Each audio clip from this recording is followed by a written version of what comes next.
this morning or again this evening for our Terp talk today called Non-Academic PhD Careers in China.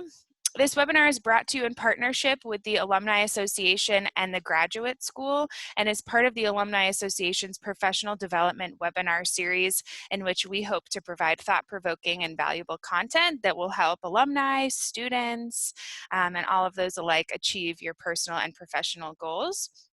We have a lot to cover today, but we want you to get the most out of this webinar, so please feel free to submit your questions through the chat box, which again is should be at the bottom of your screen, and was the feature that we were using to let people know where you're coming from. I know our presenters are really excited to answer some of your questions at the end of their presentations today. And now I'll hand it over to Anna, who is the Senior Advisor and Alumni Officer with the Graduate School, to share a little more information and introduce our presenters. So good morning, everybody. I'm very pleased to be here, and I'm very grateful to Jian Chen, Kate Liu, and Chunling Wang for joining us from China, where it's evening right now, for this presentation on PhD careers in China. I also wanted to thank Shengnan Liu from the China Regional Alumni Network for recruiting and helping to identify these three wonderful speakers for today's session. Momentarily, I will put the speakers' bios into the chat window. Rather than take the time to go over it here. So, you know, we're all in the midst of a really difficult time. You know, one of the things that's really helpful during this time is that there are some things that you can do to advance your career. And the graduate school, the PhD career person, Susan Martin, who's on the call, and the Alumni Association are really offering a lot of really superb online services to support you along that path. We have the PhD career person, Susan, has the PhD Career Navigator, meetups, and virtual appointments to help you. It's also a really great opportunity to do a few things for your career. One is build your career skills, your branding, career exploration, LinkedIn, informational interviews, and networking. And this particular event is a great opportunity for networking. And secondly, I think you can also build out your virtual presence. If you won't do it, Google will do it for you. So it's a great opportunity to beef up your online presence, whether it's LinkedIn or join virtual meetups, or join online conferences at other institutions and professional organizations. And again, this is a networking opportunity. Ellie will be muting your mics. And if you feel so led, we appreciate it when you put your camera on. We know it's early in the morning in the US, so maybe people aren't quite ready to be seen, but it definitely makes the speakers feel like they're part of a community when they're talking to other folks. As Ellie said, please put questions in the chat. Each panelist will have 12 minutes going in alphabetical order, and I'll give a 2-minute sign when that is almost over. And we'll get started. The first person who will speak will be Chunling Wang, and I'll let her get started. Hello? Yes. It's my turn now? Yes. Can you all hear me? Yes. Yes, you sound great. Okay, great. Hello, everyone. Good morning. And the folks in Maryland. And here is evening here in Beijing. And it is great, always great to see so many young scientists like you are ready to join the society and ready to contribute your talent and efforts to make the world better. Whenever I talk with the students or postdocs, it always reminds me the old days when I just finished a PhD. It is definitely one of my most exciting moments in my life. You may not realize what does a PhD title means to you now, but it's a very big thing, I think. You will always be called a doctor wherever you go. And this title is also a responsibility. That means you will always be expected to be an objective, science-driven, responsible, and diligent, hardworking person through your whole life. And it is great to have this opportunity to join this session today. And we are having this called non-academic PhD careers in China. And Ellie and the graduate school invited us to share our experience, and I'm more than happy to share. I think when I was at your stage, I don't really know what I'm going to do in the future, because I don't think I had enough information about what kind of jobs are out there, available out there. But one thing I know for sure is that I do not want to go academic. I do not want to go get a postdoc position, and I do not want to become a professor. I want to leave the university, and I would like to join industry and practice my knowledge. Basically, I think what I wanted at that time is to transfer my knowledge into immediate value that people can enjoy. Now, people can use my knowledge or experience 100 years later. That's what I thought. But everybody got their own view. And after working many years in industry, and I think I truly enjoyed what I chose back then, and I really enjoyed my non-academic work jobs. And about a year and a half ago, I started my own business. I now have a consulting firm in Beijing and a trade company in Qingdao that sells health functional food. And I joined Maryland, University of Maryland in year 2000, and I received my PhD in nutrition in year 2007. It took me very long because I worked full time while I was still a PhD student. And I worked in the States for a few years after graduate, and moved back to China in year 2009. Now I have been working in Beijing ever since. So over the past 20 years, I spent half time in the US and half time in China. Never been a dull moment, I would say. And the US provided us a great academic training, the best in the world, I think. And then China provided us great opportunities to practice our knowledge and experience. I have nothing but appreciation to say about the past 20 years. And back in year 2000, I started my PhD training with the Department of Food Science and Nutrition. And in the summer of 2003, I got a contractor job with the National Institutes of Health, NIH, using my CPT. And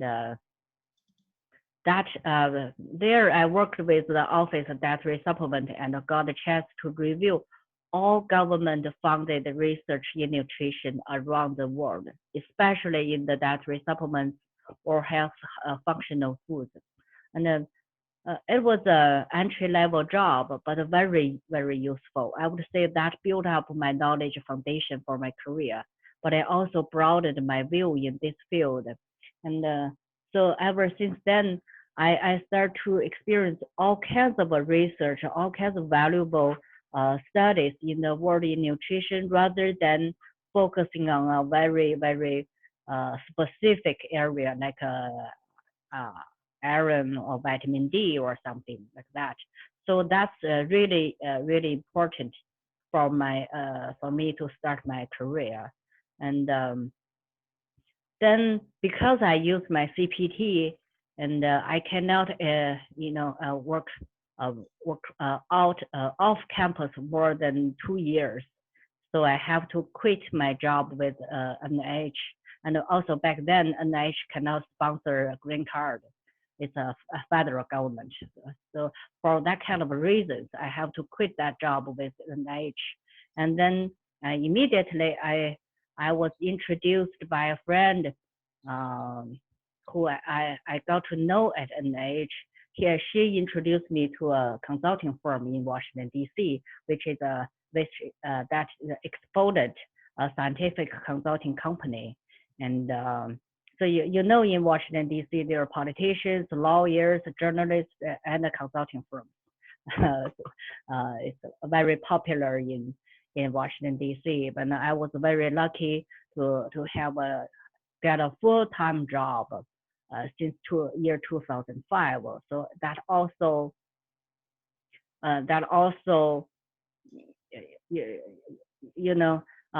really slowed down my graduation. That's why I got my PhD degree in year 2007. It took me 7 years to finish it up.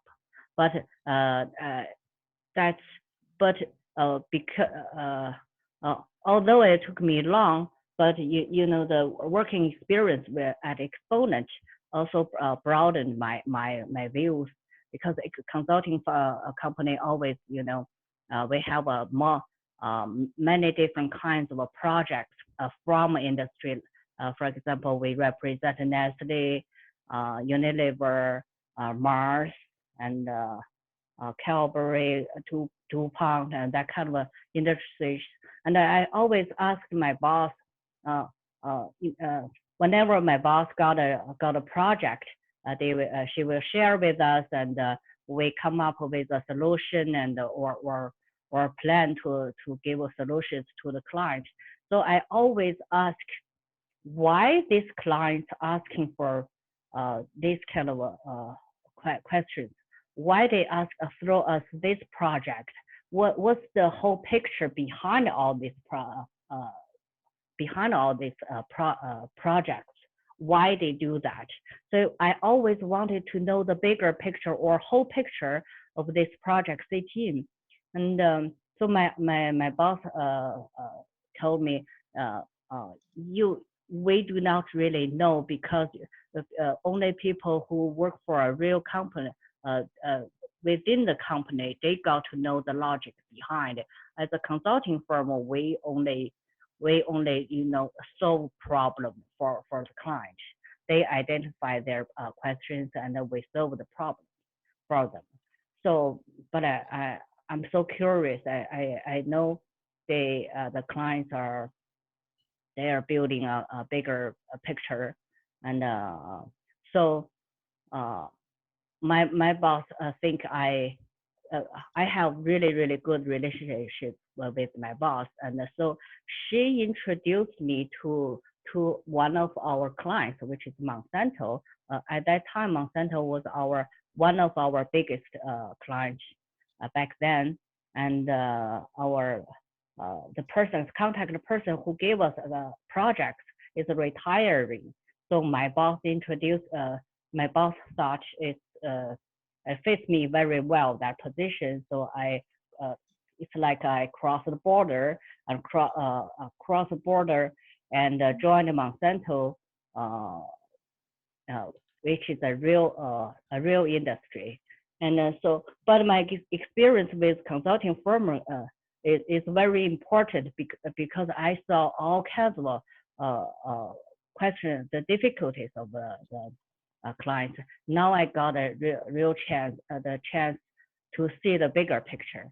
So I started my job with Monsanto in year 2007, right after I received my PhD.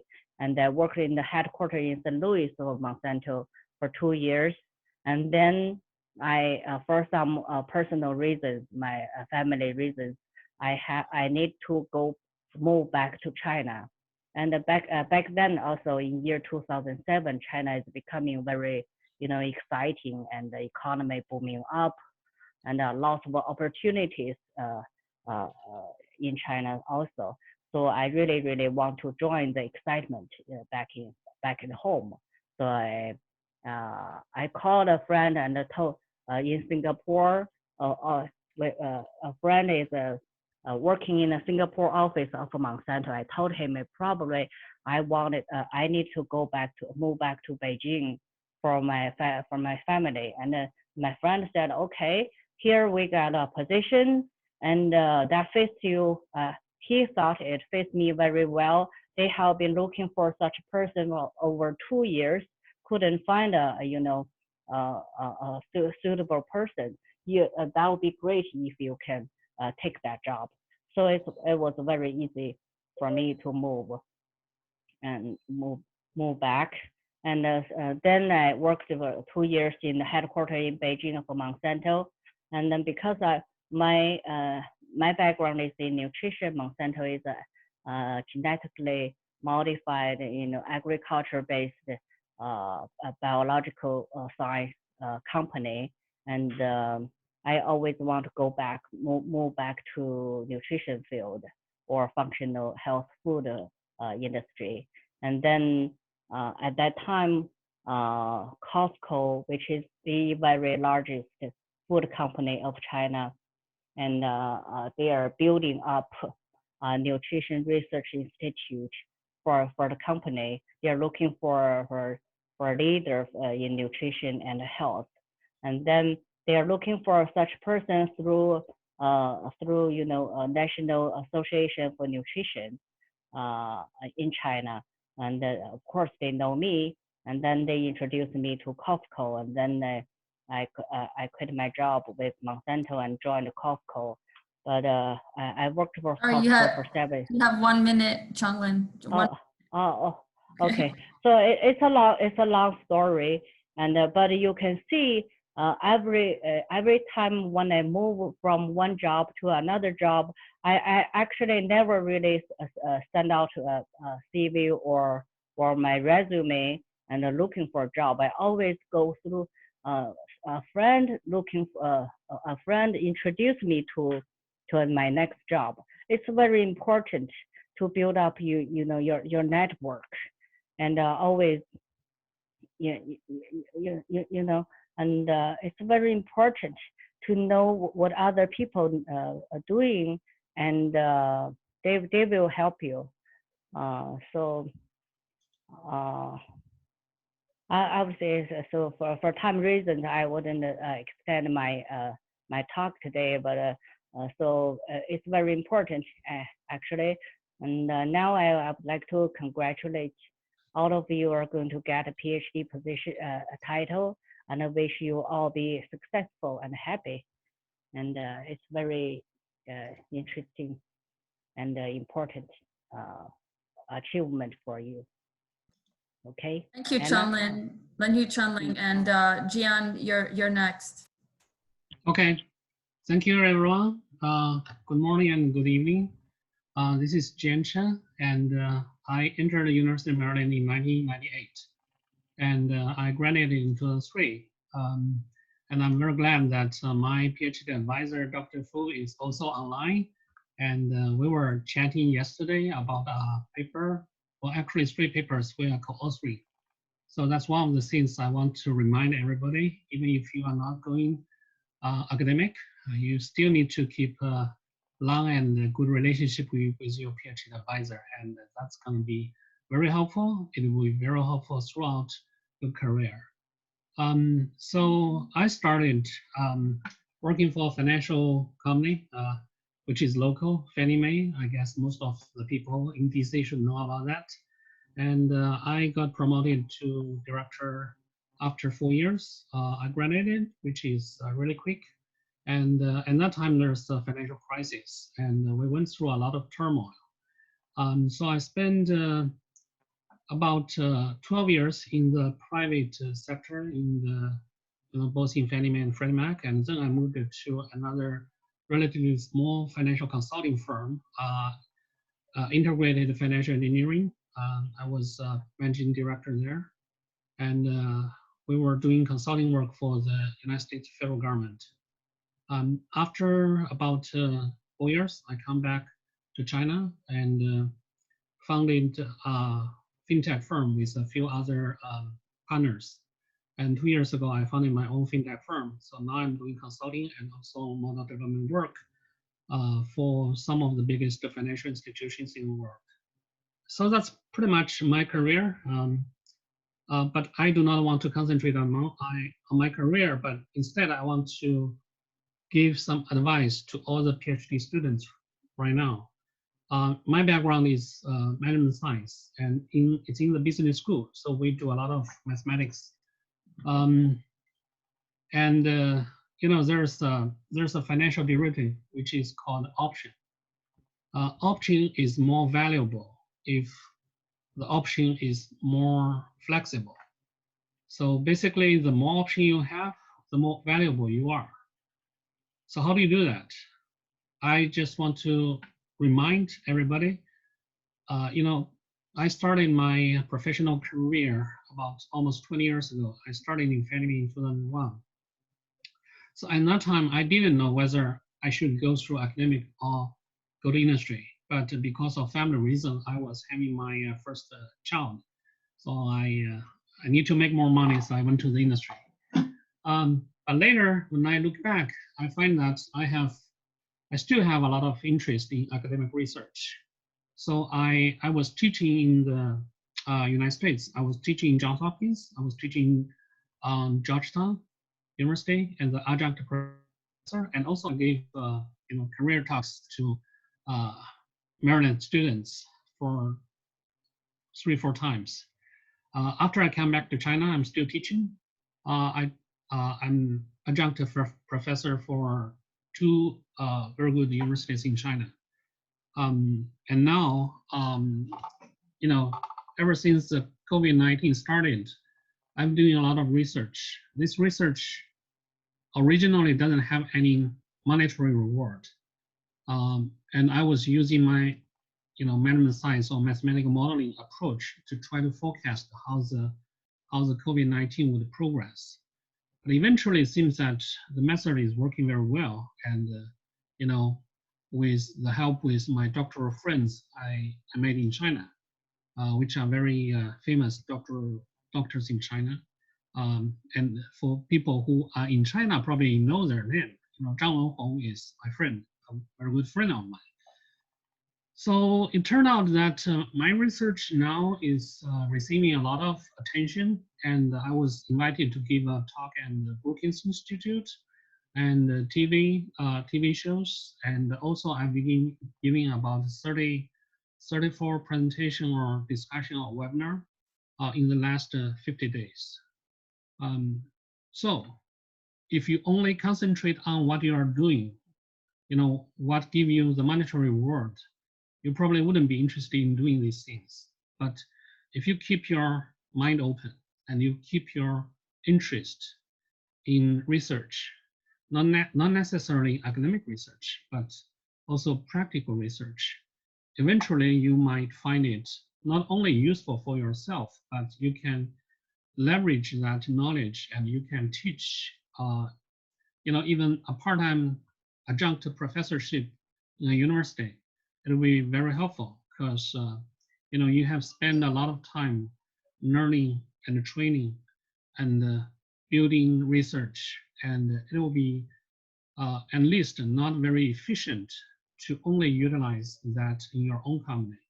I think we need to have a bigger role or a bigger goal in the society, and that is to utilize what we have learned, and especially what we have learned in Maryland, what we have learned with our PhD advisor, and if we can make better use of it, and we can, in the time of dire needs, we can leverage that knowledge to help people. I think that will be very helpful. And So basically, I would remind everybody, do not limit yourself to, even if you want to do no academic PhD career in the future, you still want to, I still strongly suggest you could keep very good relationship with your PhD advisor, with the academic community, and keep an active research going on, even if not for the academic publication purposes. So having said that, how many minutes do I have? Oh, I cannot hear Anna, you. you're on mute. All right, you have 6 minutes. Oh, I speak too fast. Okay, so let me give more professional advice if you choose to go non-academic. So here's some academic professional advice. So once you decided to go non-academic, you need to figure out whether you want to go big company or small company. And I've been in both companies. So let me share some of my thoughts and observations on big and small firms. So for big firms, I went to very big financial firms like Fannie Mae and Freddie Mac with combined assets of more than $5 trillion.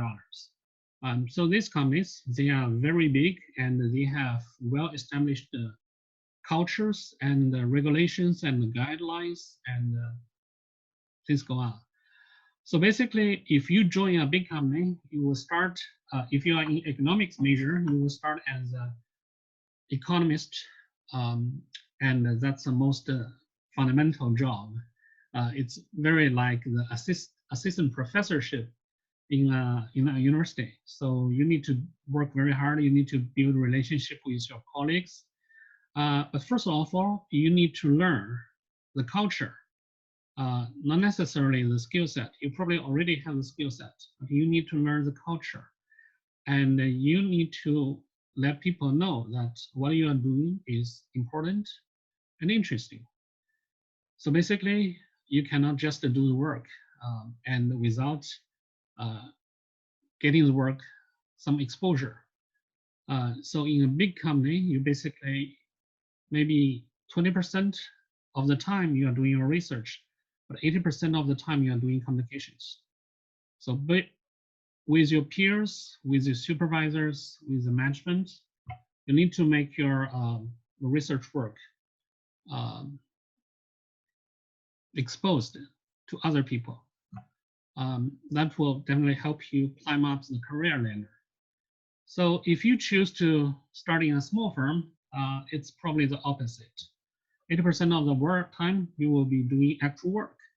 And that definitely helps you to build a very comprehensive skill set. So you need to, in my case, you need to do coding, modeling, and working with clients, and also supervising some direct reports, and also recruiting. So I went to a lot of conferences. I interviewed a lot of PhDs. And I hired, maybe more than 10 PhDs myself. But for every PhD I hire, I probably would review 100 resumes. And out of the 100 resumes, I would give 10 people on-site interview. And out of the 10 on-site interviews, I will only give one offer. So basically, the people I choose is 1 out of 100 PhDs. And how do I choose this 1% PhD? So basically, you have to be smart and you have to work hard, but that's not enough. You need to have very good communication skills. And not only, you can talk intelligently, but you can also talk efficiently. So to summarize, only have the hard skills is not enough to succeed. Even if you are in smaller firms, but probably better chance in smaller firms because smaller firms pay much attention, or technical firms, they pay much attention to technical skills. But for other big firms, especially the financial firms, the communication skills is very important. Or people skills are very important. So having said that, there's a difference in big firms versus small firms, and you can choose based on your own preference and your own skill sets and technical skill levels. And then you need to choose your career path. So give some color on what do I mean by career paths. You know, in big firms, there's generally two paths. One path is to be an expert. So you move up like economist, a senior economist, a principal economist, and a director economist, VP economist, but you will not necessarily manage people. You will be doing your research. You have about a minute, Jian. Okay. Okay. So the other alternative is to become a manager, a people manager, and you need to build your managerial skills. So these two paths are very different, and one is more, like I have said, concentrated on technical skills and less on the people skills. If you want to be being a managerial position, you probably doesn't have a lot of time to do your own research. You need to manage people. So these two paths are generally the two paths available in the big firms. So that's the alternatives, and you have to make your own choice. Each path has its own advantages. But if I want to make one last point, that is, keep an open mind and keep curious and keep hungry, and that will be very helpful in the long run, even you choose a non-academic career. Thank you. Thank you, Jian. Right now, we're going to turn it over to Kate. Hello, everyone. Good morning and good evening. Can you hear me now? Okay. Okay. My name's Kate. I'm very happy to share my experience. I actually in Maryland graduate program for 9 years. I think it's a very long time for me to get my PhD degree. I'm enrolled in University of Maryland on year 2000. After 3 years, I got actually, I think as a foreigner, as an Asian woman, there's a lot of new challenges. I first working as a research assistant, as many persons here. But in 2003, the summer of 2003, I got an opportunity to apply for an internship at Washington, D.C. My major is in civil engineering. So that job is working for United States Federal Highway Administration for an entry-level job. My advisor, Professor David Marvel, who encouraged me to apply for that. He think I can try that. So I applied for this internship and I got that. Back then, I don't have much experience about how this decision will affect my future career path. So I just take this offer and I start work as a summer intern using my CPT.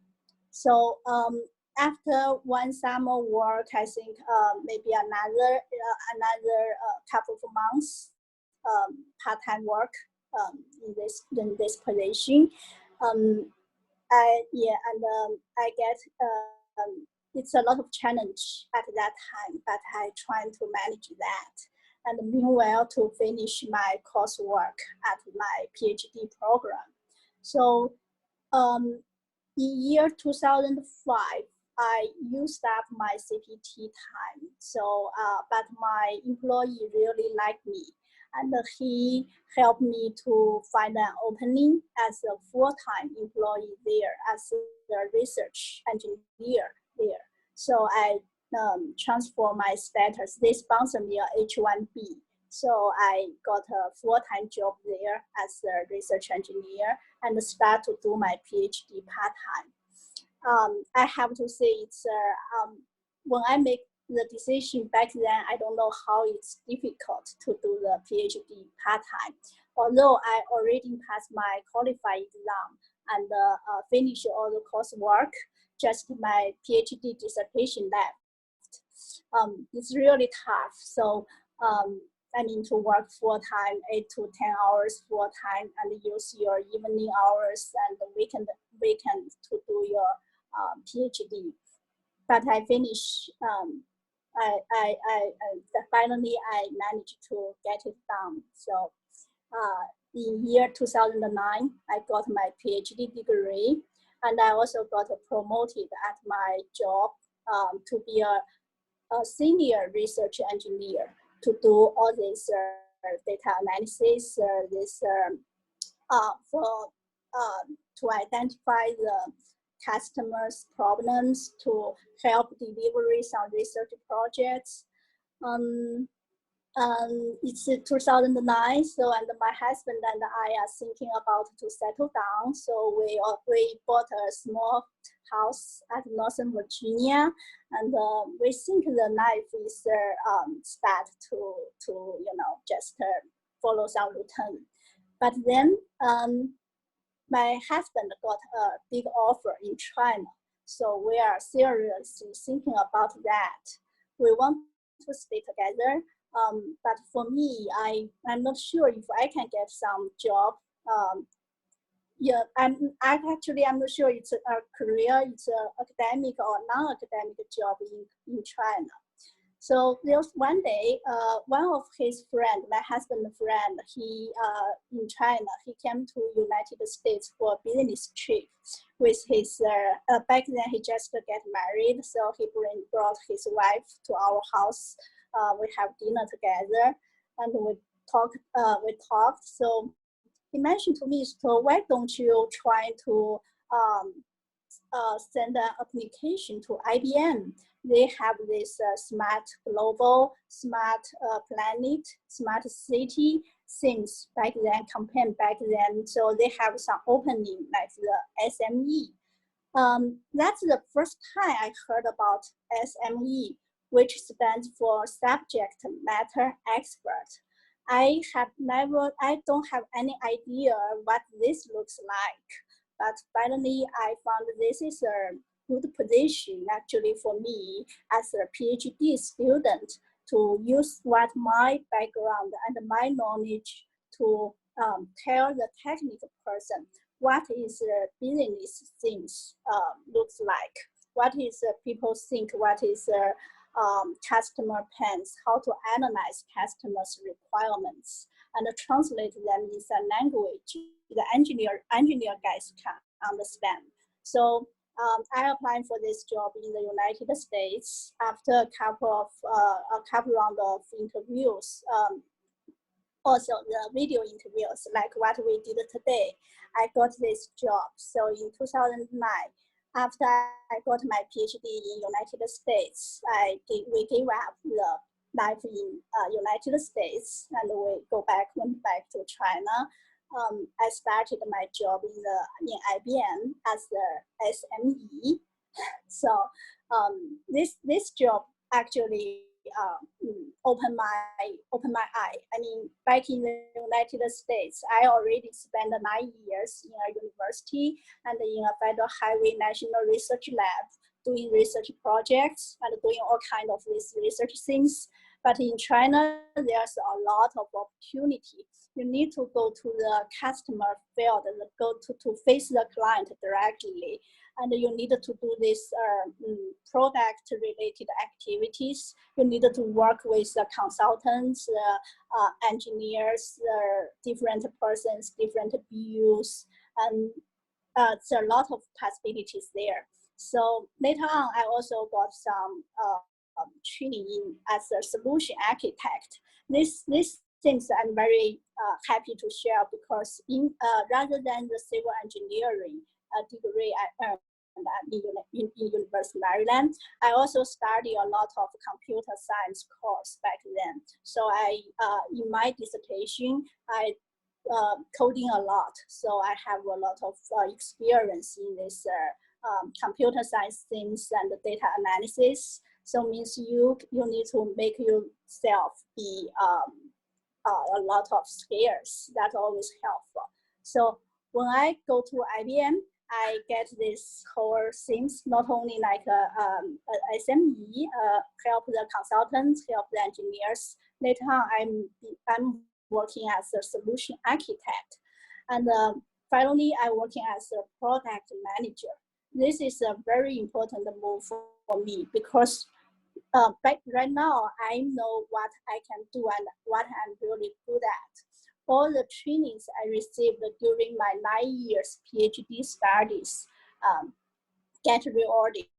I mean, for all those visions, for those things, how you quick understand this, quick study, have this leadership, have this analysis skills, have this communication skills, presentation skills, all things work together.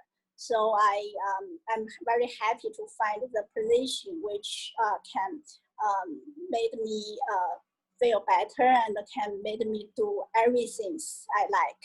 So after a couple of years in China, working as a product line manager for IBM, for this product, actually we made very big success. This product we get like over 1 million revenue for this new product from scratch, because in before this things, I'm working for the IBM Global Business Solution Center.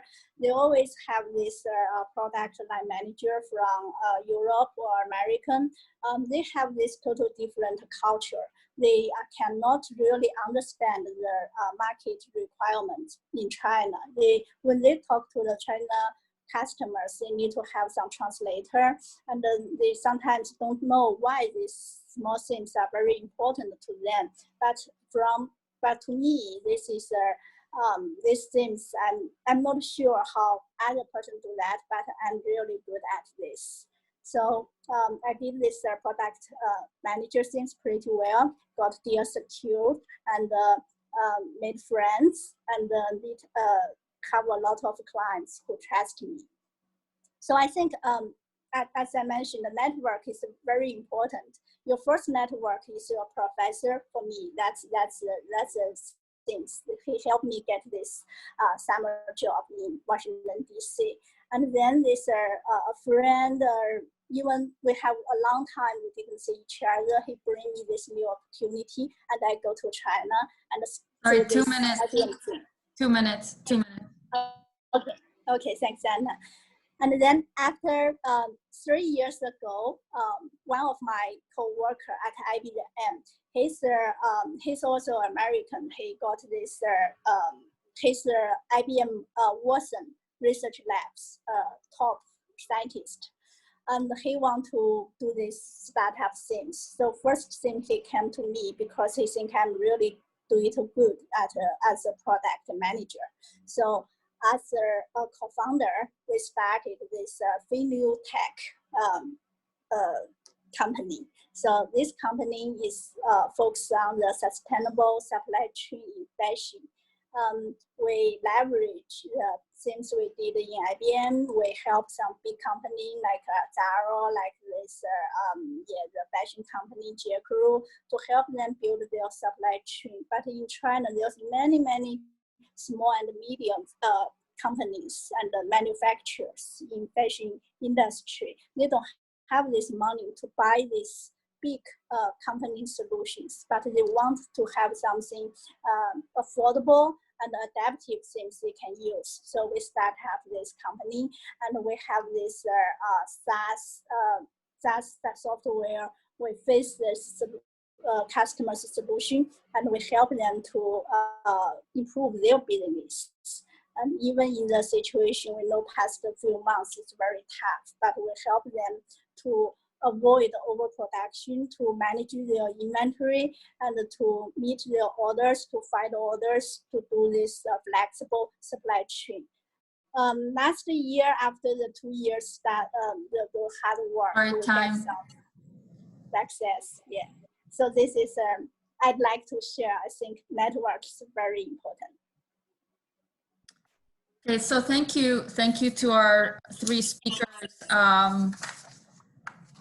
for presenting their career paths, and I think some themes emerged that I think is worth paying attention to. I think networking was something that each person really talked about. I think flexibility on the career path, keeping your options open, and understanding the importance of soft skills and the fact that having technical skills is simply not enough, that the understanding the cultural expectations within a work environment, as well as some of the key communication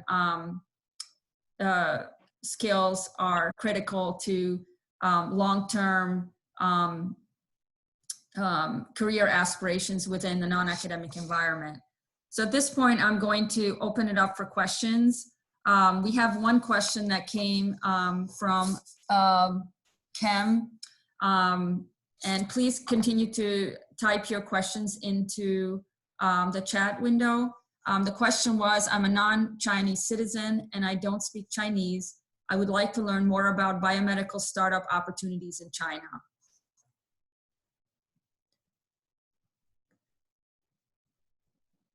And any of the speakers can take or respond to the questions. Also, like, I'm more interested in knowing more about research, cutting edge, that type of stuff. I'm currently working on my PhD for applied math, so I'd like to apply that, what I learned, to biomedical engineering, and I'm looking for a startup career. So what sort of opportunities will I have in China?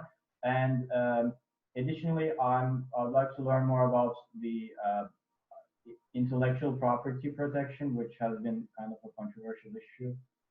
So I'd like to get more information about that.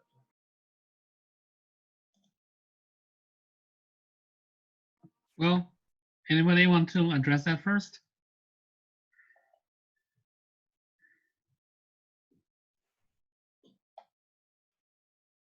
Well, if I can try. I'm not a biomedical professional, but I'm dealing with a lot of doctoral friends. So biomedical is an important industry, and especially with the COVID-19 going on, people are pouring money into the vaccine research and the development. So going forward in the next maybe 2 to 3 years, there is going to be a lot of fund or capital injected into this industry. So as I have mentioned earlier, if you don't speak Chinese, there's no problem. You can still work in China, but you have to get a working visa. So in order to get a working visa, you have to get a, offer letter, just like in the United States. So you need to do your research and find out which company is doing what and whether your skill set is fit for their research. So go to their website and try to look for the recruitment advertisement. Well, talking about intellectual property protection. Before you go on to that, so that would be okay. Like, I get that. I actually already know about that. If you want to get a job, that's the case. How about if you want to start your own company? What's the? Are you familiar with the entrepreneurial immigration process for China? It's very similar. So you start your own firm, and then you need to basically have some startup capital. In China, the requirement is not very high, so you need to hire some local people if you want to start up your own company here, and then you can get a business license, and then you can start your research. But I think it probably will be very hard if you don't speak Chinese, because you are going to talk with a lot of venture capitalists here, unless you can get foreign venture capitalists to invest in your firm, in your startup, and then you're opening your business in China. So does that answer your question? Okay, that's actually a very good response. What if you kind of find a team that has, let's say, Chinese citizens and Chinese speakers in it? That way, it will be very helpful. Got it. All right. Thank you. And can you also address that, the intellectual property stuff? I'd like to learn more about that. Well, intellectual property is definitely a very big concern for me as well. But basically, you need to study the laws very carefully, and you need to hire a very good lawyer. So fortunately, I got a very good lawyer, so I'm not very concerned with that. Got it. Thank you. Mm-hmm. So And also there's a, go ahead. yeah, and to this question, there's also some view this shared working space. Like you have this on-demand tools, you have this co-shared working space. There are some companies in the United States, like the SoftBank one and the Plug and Play. I think that is a Silicon Valley company who have this shared workspace company in China. So when you do your startup, you can do all this paperwork for you. You can just rent a space or a few space at the beginning. When we start our startup, we rented our working space in such place. Okay, thanks. Thank you. I have another question from Susan. What are some specific steps that doctoral students can take to expand their comfort and willingness to begin networking? Many expressed that it would be disrespectful, inappropriate to reach out to alumni to learn more about their career paths. And I also know that we're talking in this particular case about China. And there is as students told me, there is the Guanxi way to network. And I wonder if you could put some of that into context. How would somebody go about networking in China, and what are the rules of engagement, in the Guanxi that the students talk about? Well, maybe we'll let Chunling to speak first about that. Am I on mute? No. Can you hear me now? Okay. Yeah, we can hear you. Yeah. Since because we worked in the U.S. and also we worked in China. Personally, I don't think there's any difference between U.S. and China regarding Guanxi or relationship.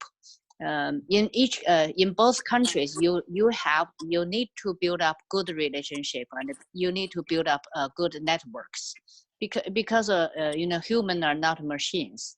We everybody works enjoy their comfort zone. When you have a good relationship with somebody, they feel comfortable to work with you, and they feel comfortable to introduce you opportunities and everything. So first of all, I don't think it is there is any difference regarding in terms of Guanxi or relationships in China and in the US. Of course, people personality are slightly culture slightly different in China and in the US, but human beings are all the same. And also in your question, you mentioned is that polite or not polite to contact alumni, and I think it is it's always good for you or for PhD students to reach out to someone you think that can give you some advices or some share with you some experiences. But you have to understand people are always very busy, and I would think everyone is happy to share with you about their own experience. It's always a good thing, but sometimes they are too busy. So don't take it personally if they do not respond to you. It's nothing wrong with you. Only you got to be understanding. People don't respond to you. It doesn't mean they don't like you. Probably they are very busy or have hands-on. All occupied, and they will they will feel guilty. They didn't respond to you. So they'll never feel difficult to reach out. And I think everybody's most people are very nice. They're happy to share experience with you. And also the third point is you have to be nice and or try your best to understand others. So as a response, other people are nice to you, and they will be willing to understand you. It's equally. So show your smile, show your understanding, and it is very important for to build for you be a nice person, and you'll be easier to build up a network. And that's Does anyone have anything to add, Gian or Kate? We have a question from another student who said, what are the most difficult challenges, adjustments you have had to make career-wise when you moved from your career in the US back to China, given that all of our panelists had successful careers in the US and a couple of years. So what was the transition like back to China? What are some challenges that you had?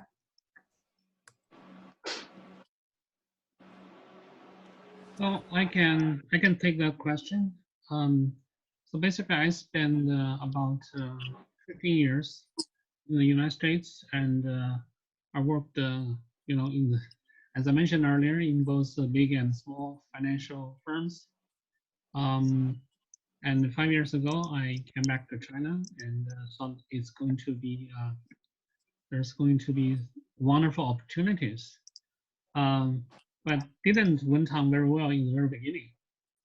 So you have to realize there's difference in China and in the United States. In China, especially in the financial industry, most of the companies we're dealing with are SOEs or state-owned enterprise. So they have their own rules. They are not government agencies, but a lot of them, the higher management are actually appointed by the government. So they have their own interest. Not necessarily those interests are very similar to the interest of the United States financial firms. So you need to put yourself into their shoes, and to understand what do they need, what kind of services they want from a fintech firm, like my fintech firm. So as time goes on, I gradually understand, what do I need to provide to them. So that definitely takes some transition time. And in the very beginning, the first 3 years, our company doesn't have a lot of revenue, and we were basically burning money. But starting from last year, my company is getting some profit, so that's a good thing. But here again, as I mentioned earlier, when people come from the United States, they are all very confident about their technical skills, about their product, about their advanced level of skill sets. But in China, maybe it's not valued very high compared to the United States. So you have to be prepared for that. And then you need to find, this year I find that even if you do not have very sophisticated financial models, it might be good enough, and people are willing to pay for that. So not necessarily the best model would get you rewarded, but basically the useful model, or your useful services and products, not the best services and best products. So you have to adapt it to the local environment. You have to survive in order to flourish or prosper. So that's my point.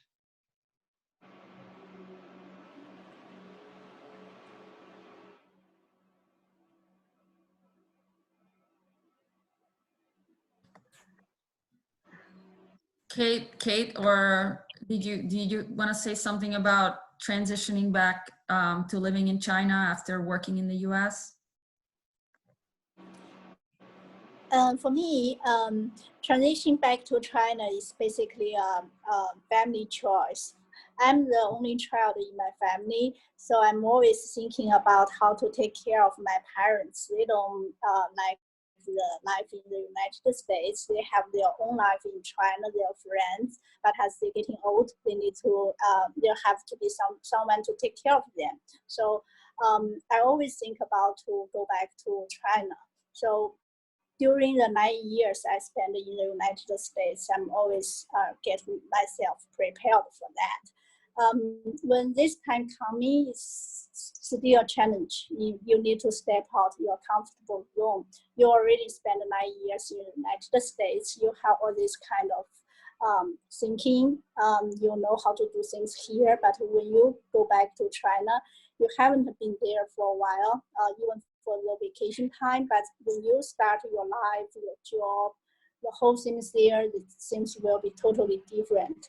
You need to build your network from beginning, reconnect with your friend, and do things in Chinese way. Like we mentioned, sometimes you need to 关系 to get some things done, like your kids' kindergarten, your kids' some school permission, a lot of things you need to get used to that. But it's quite kind of challenge. And when we go back to China, the first city is in Beijing, and we never lived in Beijing before. So that's also a big challenge. But a few years later, we managed to go back to Shanghai, which is right now I'm working here, get my company startup here. This is a city I'm very familiar. I spent a lot of years in this city before I go to the United States. So you need something to find your pace to rebuild the connection.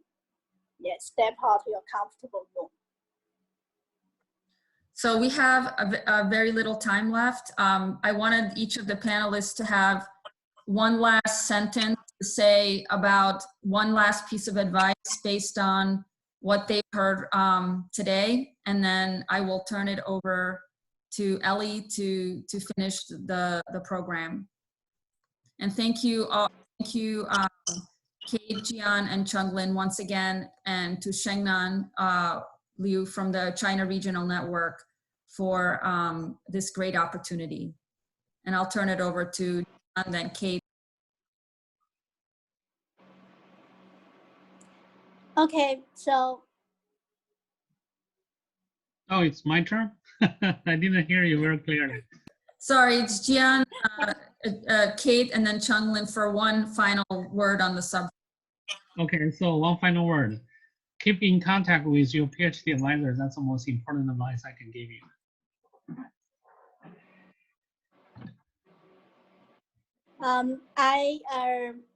I think this is a quote from Mark Twain, which is my favorite.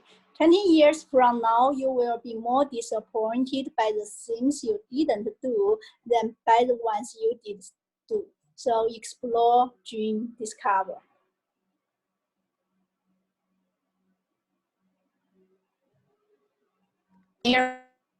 Chunling, final word.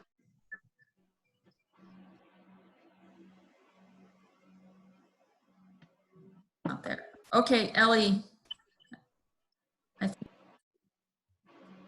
Great, thank you. Huge thank you to all of our panelists today. I think you shared a lot of really important information, and appreciate you taking questions from the audience, and thanks to the audience for providing such interactive questions. I will send out a recording of this webinar to the email that you used to register.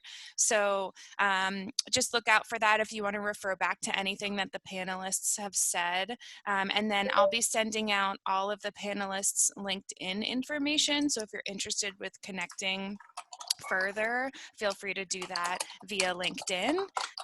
And that's all I have to wrap up. I did want to give Chunling, I know she came back. So Chunling, did you have one just kind of last piece of advice, one last sentence that you wanted to share with the audience? Any words of wisdom? Oh, Okay, you know, I would say, be a nice person, and people will be nice to you. And